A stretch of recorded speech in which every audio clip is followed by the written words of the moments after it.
This looks like an ordinary bridge, but it has a magical power. How does it work? Well, let's say that I have a bad knee and I need surgery. If I live on that side of the bridge, I have to suffer while I wait for the government to get around to me, or I have to leave to get care somewhere else. But if I live on this side of the bridge, poof, all of a sudden, I have a choice. I can pay for surgery if I need it. Say what? Now, the bridge isn't actually magical, that I know of.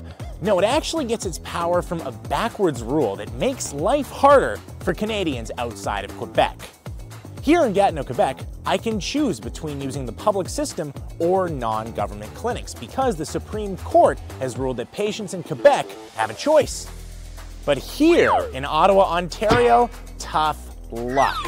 The Supreme Court refuses to give patients the same choice. You see, the judges in this building, the Supreme Court, think that if you have a bad knee that's so painful you can barely walk, or if you have cancer and you might die unless you live in Quebec, you should only have two options. Wait for the government-run health system to eventually get around to you, or travel outside of the province and pay for surgery somewhere else. You are not allowed to pay for surgery locally.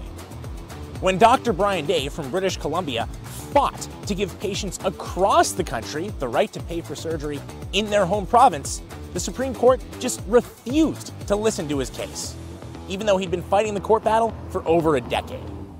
Of course, the politicians in this building, the House of Commons, could fix this problem and simply give all Canadians the same healthcare rights that Quebecers have.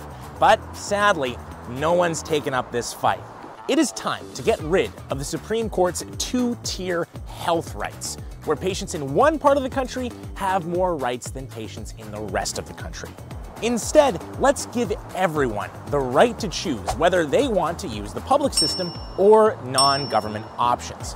This would take pressure off of our struggling health system every time someone decides that they want to pay instead of waiting. Sweden, France, Norway, Australia, countries all around the world that have better performing universal healthcare systems, they all give patients this kind of choice. It's the fair thing to do, and it's a win-win. Click subscribe for more.